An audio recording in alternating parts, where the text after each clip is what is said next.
이분이 이제 연락이 잘 안 됐는데 뭔가 삐져 있다. 뭔가 마음이 상해 있다. 뭔가 나무 김만배와 싸웠다더라. 뭐 이런 얘기가 좀 돌았는데 싸운 사람이 검찰에 가서 녹취록을 제출한 거는 뭐 누가 봐도 뭔가 좀 강한 내용이 들어있지 않겠냐 이런 의심이 계속 있어 왔는데 이런 이제 2년간 최근 2년간 김만배 씨나 남욱 변호사와 뭐 이렇게 이야기를 나누면서 이 수익 구조를 나누는 문제 이런 게 다 녹음이 돼 있다고 하고 한 19건 정도 있다고 하는데 뭐 일부 조간에서는 뭐 유동규 씨에게 뭐 금품이 넘어간 이런 정황이 담긴 녹취도 있다고 알려졌다라고 보도를 했는데 아무래도 좀 스모킹건이 되지 않을까. 김태현의 정치쇼. 일단 서초동과 성남, 여의도 여기 가기 전에 어제 짧게 이거 하나 짚어볼게요. 언론중재법 어저께 원래 끝나는 거였잖아요. 그저 마지막 날이었는데 시간이었죠. 그때까지 합의가 안 되면 뭐 강행 처리한다, 뭐 합의 기간 더 준다, 뭐 얘기가 많았는데 어제 연기됐어요? 예. 왜 그런 거예요? 결국 공은 민주당이 가지고 있는 거였는데 그렇죠. 의원총회 한 2시간 했습니다. 민주당 소속 국회의원들 다 모여서 회의를 했는데 강행 처리하냐 합의 처리하냐 어떻게 하냐 하고 논의를 했는데 한 22명 의원 중에 팽팽하게 찬반으로 나뉘었다고 합니다. 그래서 결국 지도부에 공을 돌리고 지도부가 알아서 결정해라라고 했는데 결국 지도부가 통과 안 시키고 국회에 미디어 특위를 만들어서 여야 의원 18명 동수로 18명 모여서 연말까지 12월 31일까지 언론중재법을 논의하기로 더 나아가서 뭐 방송법 그리고 신문법 뭐 유튜브 규제 1인 미디어 규제 그리고 뭐 공영방송 지배구조 개선 뭐 그리고 포털 규제 뭐 이런 것들을 다 총망라해서 언론 개혁과 관련된 모든 법을 다 논의하기로 합의를 했습니다. 근데 12월 31일까 뭐 9월 31일까지 안 된 게 뭐 12월 30일까지 되겠냐마는 그리고 그때 가면 한참 대선이 그냥 절정을 향해서 달려갈 때잖아요.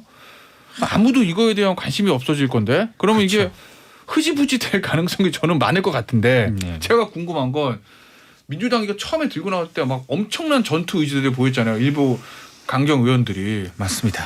지금은 9월 30일 날 합의 안 되는데 아야야 하지 말고 12월까지 해. 아마 12월까지 연기하면서도 12월까지도 안 되고 내년 대선 때까지도 안 될 거라고 생각하고 저는 연기했을 것 같거든요. 그렇죠. 왜 이렇게 갑자기 민주당이 처음에 가졌던 건 강경한 의지가 점점 약해지는 걸까요?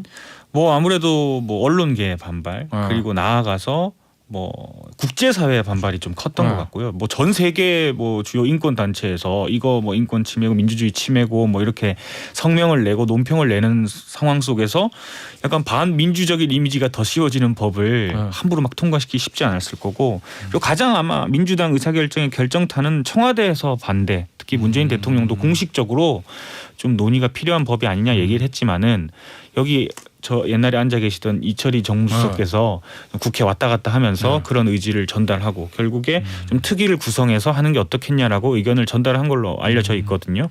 뭐 그런 청와대의 반발이 아마 좀 결정적으로 역할을 했던 것 같습니다. 그리고 이런 부분까지 고려가 되는지 모르겠는데 사실 어제 제가 그래가지고 저도 이게 강행 처리가 될 줄 알고 만약에 야당이 필리버스터를 하면 원래 이제 쓰려고 이제 했던 거는 야 필리버스터를 해도 그냥 5분의 3으로 아마 그냥 그건 뛰어넘을 수 있을 것이다라고 쓰려고 했는데 실제로 세보니까 한 명 정도가 모자라는 거예요. 그래서 만약에 야당이 필리버스터를 했는데 물론 이제 실제로는 한 100여 명이서 이거를 정기국회 끝까지 끌어갈 수 있을지는 뭐 야당의 의지와 능력에 달린 거지만 실제로 만약에 이론적으로는 가능하기 때문에 이론적으로는 그러면 이제 뭐 국정감사며 뭐 예산심사며 이런 걸 하나도 못하게 되는 상황이 올 수도 있으니까 숫자적으로는 이론적으로는 그럴 수도 있는 상황이라고 어제 제가 쉬어보니까 그런 결과가 나오더라고요. 예. 저는 그냥 개인적으로 이제는 좀 마무리된 거 아닌가 안 하는 걸로 그런 느낌이 들고 이거 언론중재법 처음 나왔을 때만 해도 모든 언론 정치권 관심이 여기로 쏠렸잖아요. 근데 그렇죠. 어제 수년 되는데 아무도 관심이 없어요. 저 기사 썼어요. 관심 많이 가졌습니다. 네. 아유 알겠습니다. 아침 조간신문 보니까 이거 작아 꼭지가. 맞아요. 수년 돼서 그런 걸 겁니다. 수년 돼서 그런 건가요? 예. 왜 그런가 봤더니 한국 정치는 다이나믹하지 않습니까? 다른 이슈가 너무 큰 게 있어가지고 뭐냐 이겁니다. 녹취록. 어제 그 대장동 의혹 관련해가지고 실소 중 천화동인 소유자 중에 한 사람인 정모 회계사. 정모 회계사. 예. 이름을 오픈한 애도 있고 오픈하지 않은 데도 있는데 뭐 일단은 정모 회계사 이 사람의 검찰에 녹취록 갖다 줬다는 거잖아요. 그렇죠. 박 기자 거기 무슨 내용이 있다는 거예요? 그건 제가 취재한 것도 아니고 뭐 서초동을 오늘 갔다 오라고 하셨는데 서초동을 갈 수도 없고 그래서 네. 그냥 타사 신문 네. 타사 네. 법조팀이 그냥 그래도 돼요. 보도한 거를 보면 네. 이제 왜냐면 정치부 기자가 제가 국민의힘 출입하다가 지금 검찰청 갔다 왔습니다. 하면 더 거짓말이야 그게. 그러니까 화천대유 실소유주가 누구냐 여기에 대해서 이제 화천대유 대주주인 김만배 씨, 그다음에 성남도시개발공사의 유동규 전 본부장, 네. 그다음에 방금 말씀하신 이 정모 회계사 네. 요 세 사람이 나눈 녹취 대화 내용을 이제 검찰에 제출을 했다는 건데요. 네. 이제 뭐 서로 형 동생이라고 부르면서 특히 정 회계사가 직원들이 내가 실소유주가 아닌 걸 다 안다. 뭐 차명 자금을 현금화할 수 있는 방법이 뭐냐 이제 이런 얘기를 했다고 하는데 그러면 이제 그 대화 내용 중에 그러면 화천대유의 어떤 실소유자가 누구라고 어떤 구체적인 실명이 적시가 될 것이냐 아마 이 부분이 핵심이 될 걸로 보입니다. 일단 오늘 조간신문의 이름을 거의 다 공개해서 그냥 얘기할게요. 김만배 씨나 저 누구야 남욱 변호사 뭐 유동규 씨의 형평성상 네. 어쨌든 정영강 회계사인데 여기 그러면 녹취록에 들어가 있다고 추정되는 게 뭐 네. 이거예요? 그러니까 네. 사실 이제 정영학 회계사 네. 굉장히 유명한 회계사라고 하더라고요. 회계업계에서는 굉장히 유명하고 그리고 이 천화동인 5호의 실소유주이고 천화동인을 보면 1호부터 이 3호까지는 김만배 씨의 가족들 네. 그리고 4호부터는 구사업자들. 그러니까 이게 민간 반 그다음 네. 공영 반 합치기 전에 민간으로만 하려고 했던 남욱이 주도해서 하려고 했던 남욱 변호사가 주도하려고 했던 구사업자들이 들어가 있거든요. 거기에 정영학 변호사 그리고 남욱 변호사가 들어가 있는데 그래서 이 사건이 나올 때 처음부터 굉장히 핵심 인물로 결국에는 네. 성남에는 유동규, 성남시에서는 네. 유동규 그리고 이 사업자들 중에서는 김만배, 남욱 변호사 네. 그리고 하나가 이제 언론에서 그렇게 큰 주목은 안 받았는데 네. 이 정영학 회계사가 뭔가 이 수익 구조 분배를 네. 다 짜지 않았냐는 소문이 계속 있어 왔거든요. 네. 그런데 이제 남욱 변호사는 미국에 가 있어서 뭐 네. 접촉도 안 되고 했는데 이분이 이제 연락이 잘 안 됐는데 뭔가 삐져 있다. 뭔가 마음이 상해 있다. 뭔가 남욱 김만배와 싸웠다더라. 뭐 이런 얘기가 좀 돌았는데 싸운 사람이 검찰에 가서 녹취록을 제출한 거는 뭐 누가 봐도 뭔가 좀 강한 내용이 들어있지 않겠냐 이런 의심이 네. 계속 있어 왔는데 네. 이런 이제 2년간 최근 2년간 김만배 씨나 남욱 변호사와 뭐 이렇게 이야기를 나누면서 이 수익 구조를 나누는 문제 이런 게 다 녹음이 돼 있다고 하고 한 19건 정도 있다고 하는데 뭐 일부 조간에서는 뭐 유동규 씨에게 뭐 금품이 넘어간 이런 정황이 담긴 녹취도 있다고 알려졌다라고 보도를 했는데 아무래도 좀 스모킹건이 되지 않을까 싶습니다. 그 서초동을 출입 안 하고 여의도를 출입하시는 분인데 이 고정영 기자가 이재명 캠프 지금 가시죠. 맞습니다.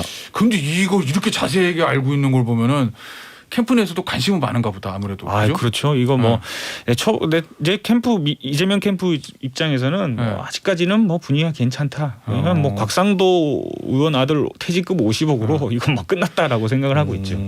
이게 사실 이 화천대유 사건이 각자 이게 그 뭐랄까요 학습 정도 진도가 너무 달라가지고 네.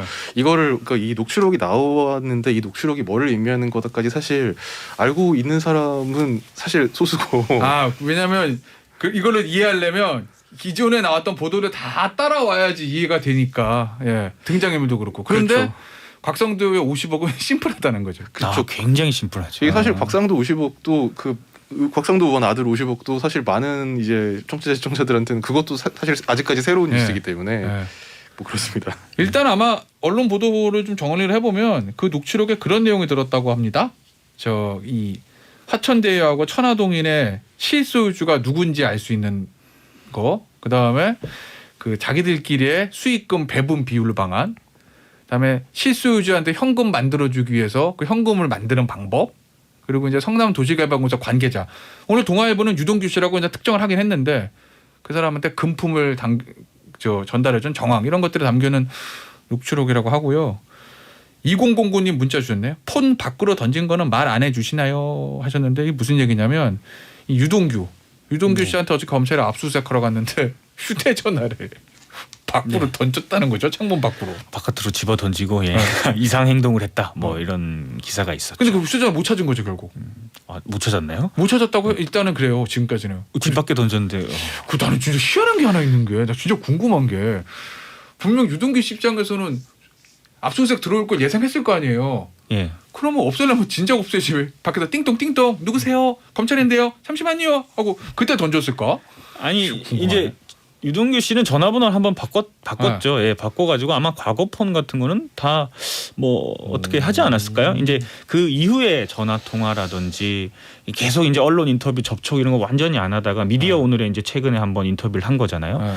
그 사이 과정 뭐 이런 내용도 뭔가 자기한테 불리하게 작용하지 않냐. 예, 생각합니다. 왜 휴대전화를 이렇게 공개적으로 던졌을까? 집이 몇 층인지에 달린 것 같은데 제가 출입이 아니다 보니까 아마 그 앞서 고정현 기자도 얘기했지만 이 관계자들 이런 사건들 소위 게이트 사건들을 보면 관계자들 정말 많잖아요.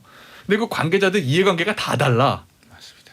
그래서 분명히 뭔가 그 안에서 내분이 일어나고 그럼 누구 하나가 제보를 하고 그러면 이제 수사의 단초가 되는 건데 어떻게 진행될지는 좀 더 지켜보시고 이재명 캠프가 이 부분에 관심은 많지만 그래도 좀 아직까지 뭐 상관없어라고 하는 게 50억 때문에 그런다는 거고 곽지원 기자도 심플한 이슈다 50억이 같은 곽씨네 곽상도 의원의 본과는 다른 네, 뭔가 달라요. 곽상도 의원의 아들의 그 50억. 근데 이준석 대표가 와가지고 한국 가서 의원직 사퇴 안 하면 제명할 수도 있다 이렇게 얘기했잖아요. 네. 근데 송영길 대표가 제명 얘기를 먼저 꺼내버렸어요.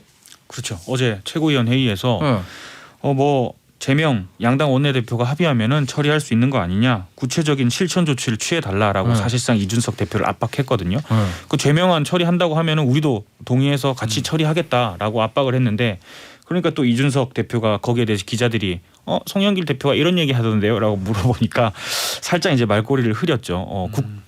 특검이랑 국정조사를 뭐 민주당이 성의 있게 조치를 해준다면은 우리도 뭐 처리하겠다 뭐 이런 얘기를 했는데 제가 오는 길을 보니까 이준석 대표가 오늘 아침에 또 다른 라디오 인터뷰를 나왔는데 네.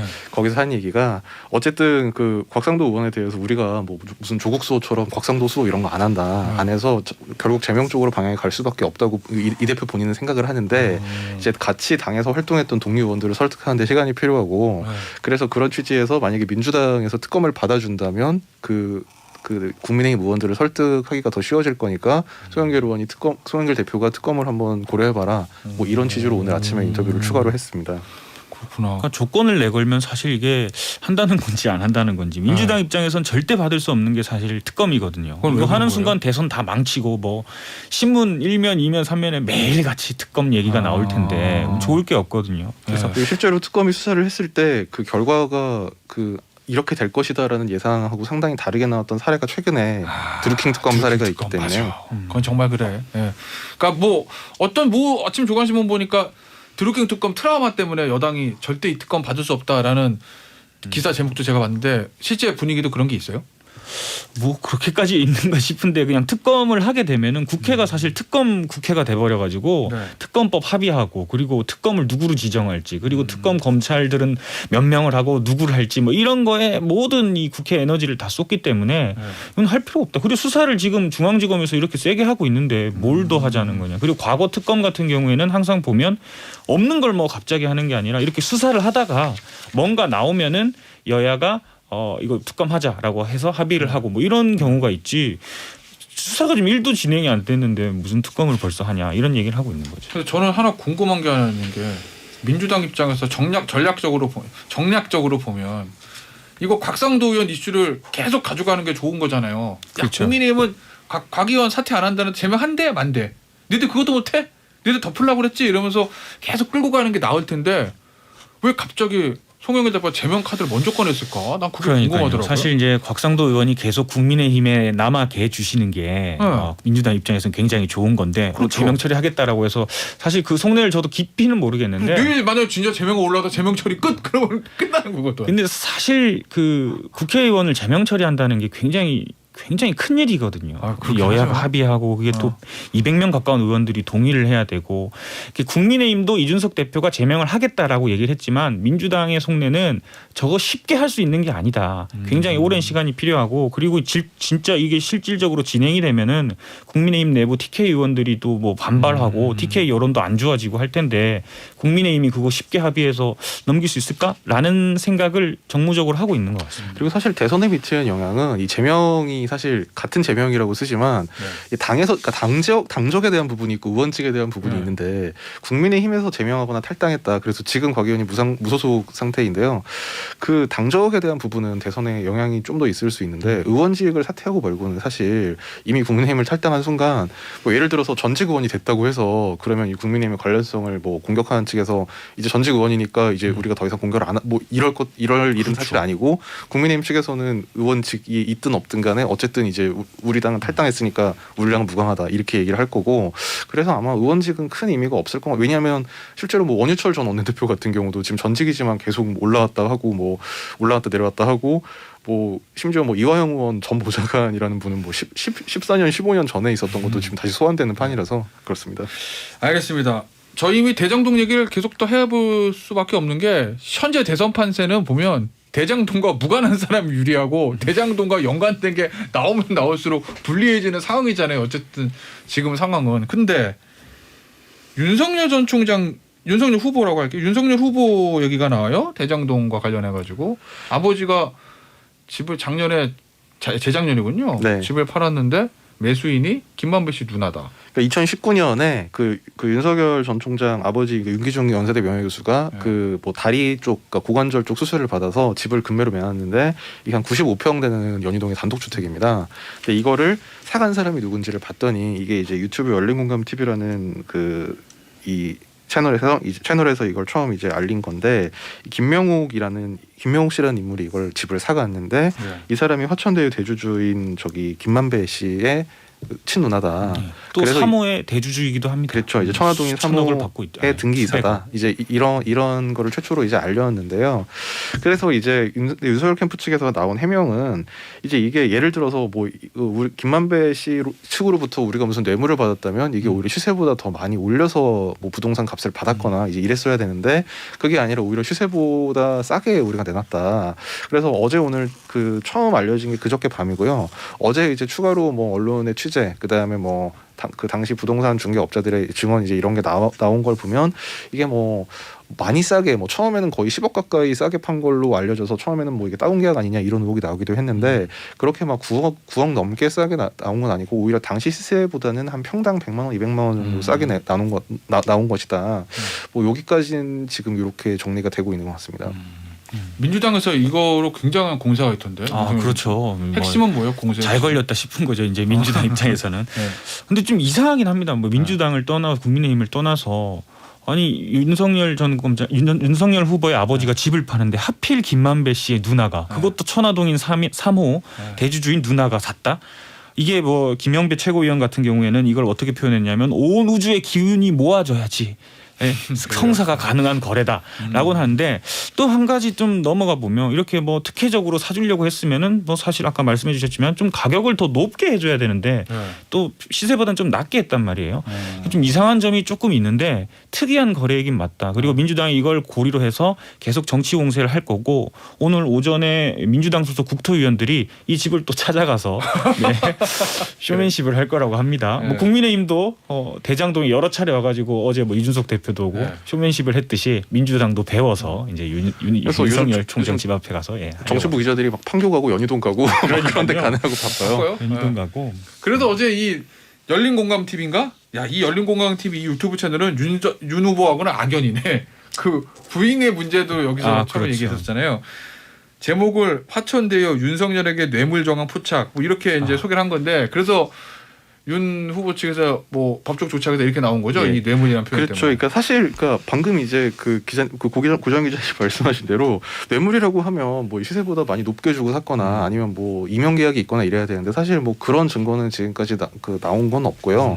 그래서 사실 이게 뭐 윤 전 총장 측이 아니면 가족이 어떤 이득을 받느냐가 사실 지금으로서 좀 불확실하긴 한데 다만 집을 사간 사람이 이 화천대유 대주주 가족이다. 그리고 뭐 그 관련사의 등기이사다라는 부분은 이게 정말 우연이라면 정말 기막힌 우연이라고 생각을 할 수밖에 없는 부분인데 다만 이제 좀 대선과 관련해서는 이런 부분이 있는 것 같습니다. 그러니까 지금까지는 윤석열 전 총장이 이 사태랑 가장 무관한 축증에 들어서 계속 이거에 대해서 공세를 제기하는 측이었는데 이제는 윤 전 총장이 관련해서 무슨 얘기를 하면 예를 들면 어제 그저께 밤에 이제 TV 토론회에서 윤 전 총장이 이거 지금까지 겉에 드러난 것만 해도 이렇게 굉장히 큰데 이걸 뭐 딱 파보면 땅 밑으로 뿌리가 엄청 엄청나게 뻗어 있을 것이다 이제 이런 얘기를 했는데 당장 그날 밤에 이게 터지니까 이 관련해서 막 이런 얘기를 하기가 좀 뭐랄까요 뭐 본인이 떳떳하다고 해도 주변에서 뭔가 모양이 이상하다 이제 이런 의심을 하는 게 그렇게 자연스러운 상황이 돼버렸다는 거죠.